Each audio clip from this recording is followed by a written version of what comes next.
Israel फिलहाल Gaza में बसे हमास की तबाही में जुटा हुआ है और इसी बीच इस पर ईरान ने भी हमला बोलते हुए सैकड़ों ड्रोन, बैलिस्टिक मिसाइल और क्रूज मिसाइलें दाग दी हैं और इसकी जिम्मेदारी आईआरजीसी ने ली है। बता दें कि इस गुट का दावा ये है कि वो शांति प्रिय है और सिर्फ इस्लामिक देश पर घरेलू या फिर विदेशी संकट की स्थिति में ही लड़ाई करता है। वहीं दूसरी तरफ यूरोपियन यूनियन, अमेरिका और कनाडा इस गुट को आतंकी घोषित कर चुके हैं। तो आज इस वीडियो के जरिए हम आपको बताते हैं कि आखिर इस संगठन के पीछे का इतिहास क्या है और इसे टेरर ग्रुप मानने के पीछे कौन सी दलील है। दरअसल आईआरजीसी की स्थापना इस्लामिक क्रांति के तुरंत बाद हुई थी, जिसे सिपा-ए-पाज़लन भी कहा गया है। और तब ये एक छोटी सी सेना हुआ करती थी जिसमें पारंपरिक लड़ाके नहीं बल्कि वो लोग शामिल थे जो देश में इस्लामिक क्रांति चाहते थे। ईरान इससे पहले काफी आधुनिक देश हुआ करता था और ऐसे में इस्लामिक कानूनों का काफी विरोध भी हुआ था। आईआरजीसी का मकसद इसी विरोध को खत्म करना था। बाद में इस गुट को ईरानी कानून में वैध मान लिया गया, यहाँ तक कि उसे इतनी ताकत दे दी गई कि वो पॉलिटिकल और आर्थिक मामलों में भी हस्तक्षेप कर सके। ये ट्रेडिशनल सेनाओं जैसा नहीं है बल्कि ईरान की स्पेशल वैकल्पिक फोर्स है।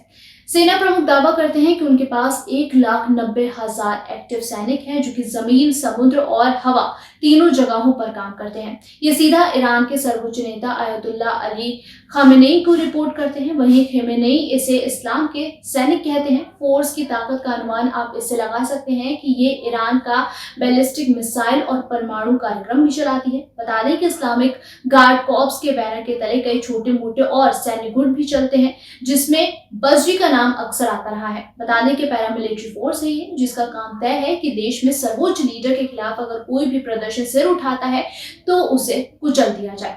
वहीं विदेश में भी ताकत बढ़ाने के लिए आईआरजीसी ने एक अलग फोर्स बना रखी है जिसे क्वाड्स फोर्स कहा जाता है। इसका काम लेबनान से इराक और सीरिया तक को साधना है। शुरुआत में छोटे सैन्य समूह से इसकी शुरुआत हुई थी और ये संगठन अब देश के इकोनॉमी में भी एक बड़ा योगदान दे रहा है।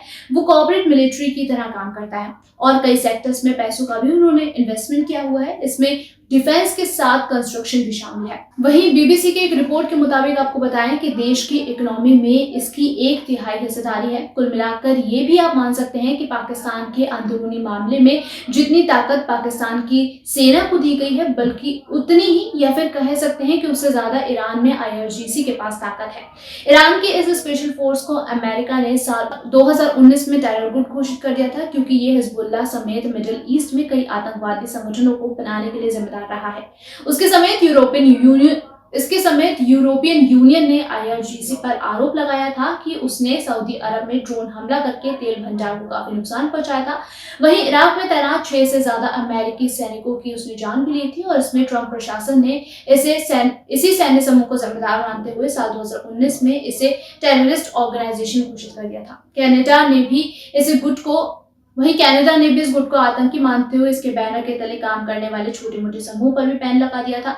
कोई देश किसी विदेशी गुट को फॉरेन टेररिस्ट ऑर्गेनाइजेशन यानी कि एफटीओ तभी मानता है जब वो लगातार आतंक मचा रहा हो या फिर साथ ही उसने कुछ ना कुछ ऐसा किया हो जिससे कई लोगों को या फिर उसकी सीमा को बुरी तरीके से नुकसान पहुंचा हो। वहीं अमेरिका का दबाव ज्यादा होने की वजह से अक्सर ऐसा होता है कि उसके किसी संगठन को टेररिस्ट ऑर्गेनाइजेशन मानने के बाद यूरोपीय देश और कनाडा भी इसी राह पर चल पड़ते हैं। वहीं भारत में अनलॉफुल एक्टिविटीज प्रिवेंशन एक्ट 1967 है जिसमें गृह मंत्रालय इसकी लिस्ट बनाता है और वो ही तय करता है कि कौन सा गुट आतंक की श्रेणी में आता है और कौन इससे बाहर रहेंगे। कई गुट अलग विचारधारा के होते हैं लेकिन अगर वो सरेआम लोगों की जान ना ले या फिर पब्लिक प्रॉपर्टी को नुकसान ना करे तो वो टेरर ग्रुप से आने से बच जाते हैं। तो ये जानकारी आपको कैसी लगी हो आप हमें कमेंट सेक्शन में जरूर बताइएगा। ऐसे ही तमाम जानकारी के लिए बने रहिए खबर के साथ।